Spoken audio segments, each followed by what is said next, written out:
Years ago, many years ago, in fact, in 1972, I was sitting at my desk at about 4:30 in the morning at the headquarters of the Commander-in-Chief of the United States Pacific Fleet, arranging the information that had come in over the last 24 hours into a logical order so that we could prepare a briefing for the Admiral and his staff, which would take place later that morning. Among the papers I found on my desk was a document entitled Operation Majority, and it was not the entire paperwork involving this operation, but was merely a synopsis of the operation and projects contained under it. One of these projects was called Project Red Light. The purpose, according to this document, was to back-engineer captured extraterrestrial technology for adaptation into the United States space program. Now, I have since come to believe that the extraterrestrial portion of all of this is nonsense, but that the technology is real. I believe that many of us were shown these documents over the years so that later we would talk about it. I mean, how can you keep the existence of extraterrestrials, if they were real, a secret? And how could anyone keep quiet knowing that they had seen documentation, official government documents labeled top secret, that expressed that these extraterrestrials were real and had visited this earth?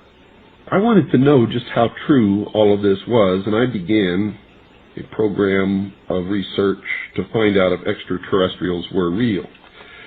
The first thing I did was collect every bit of documentation that I could find, both from the Freedom of Information Act, from the research of others, from books that had been printed on the subject of UFOs, and of course through my network of friends in the intelligence community. What I discovered was amazing. What I discovered, ladies and gentlemen, is that there has been a plan in existence since about 1917, and probably before that, to create an artificial extraterrestrial threat to this earth in order to create a one-world totalitarian socialist government. One of the first documents that I found in my search was this one, the Imperial Japanese Mission 1917, a record of the reception throughout the United States of the special mission headed by Viscount Ishii. And when the Imperial Japanese Mission was in New York City, they had a dinner, and some pretty famous people spoke at this dinner. One of them was John Dewey. John Dewey is the father of our failing, disastrous public education system. Here's what he said. Listen very carefully.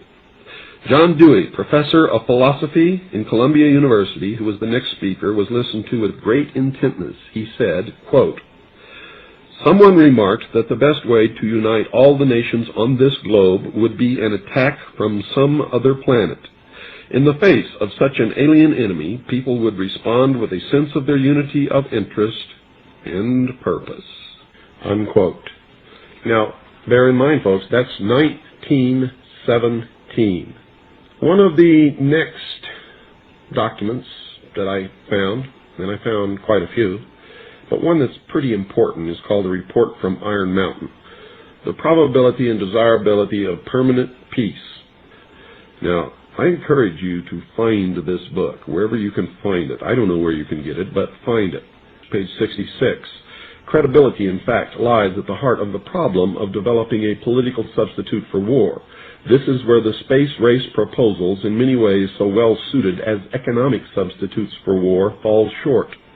The most ambitious and unrealistic space project cannot of itself generate a believable external menace. It has been hotly argued that such a menace would offer the last best hope of peace, etc., by uniting mankind against the danger of destruction by creatures from other planets or from outer space. Experiments have been proposed to test the credibility of an out-of-our-world invasion threat. And it continues on another page. Nevertheless, an effective political substitute for war would require alternate enemies, some of which might seem equally far-fetched in the context of the current war system. It may be, for instance, that gross pollution of the environment can eventually replace the possibility of mass destruction by nuclear weapons as the principal substitute for war. Are you beginning to get the message, folks? Poisoning of the air and of the principal sources of food and water supply is already well advanced, and at first glance would seem promising in this respect. It constitutes a threat that can be dealt with only through social organization and political power. But from present indications, it will be a generation to a generation and a half before environmental pollution, however severe, will be sufficiently menacing on a global scale to offer a possible basis for a solution. However unlikely some of the possible alternate enemies we have mentioned may seem, we must emphasize that one must be found of credible quality and magnitude if a transition to peace is ever to come about without social disintegration.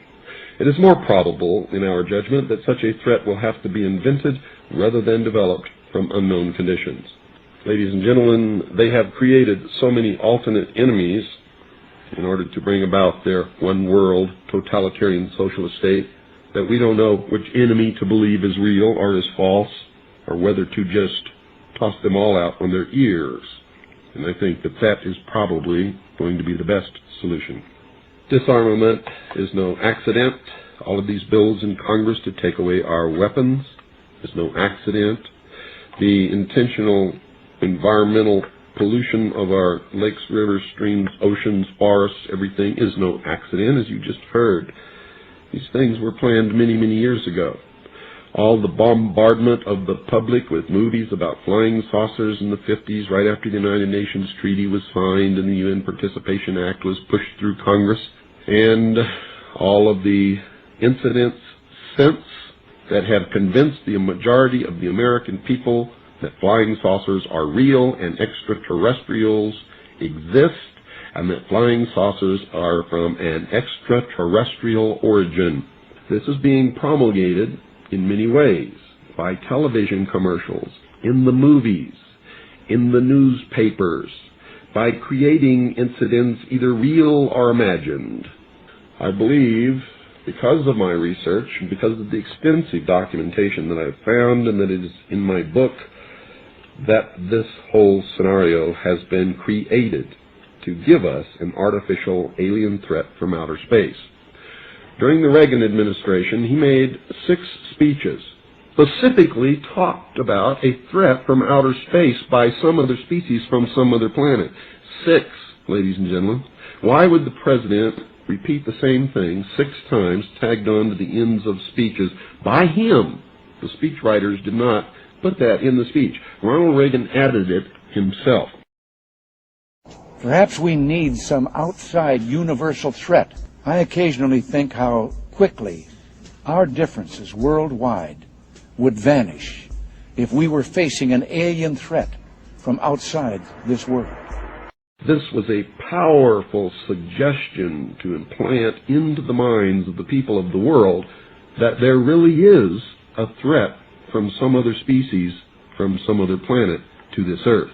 Now, you people out there have been ignoring the UFO phenomenon for too long.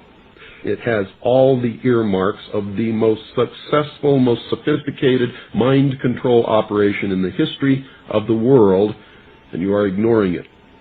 What better way to implement a plan to bring about a one-world government than to create the possibility in the minds of the people of the world that we are being threatened from some other species, from some other planet, and do it in a way that if anybody questions it or challenged it or wants to talk about it publicly, that they are ridiculed.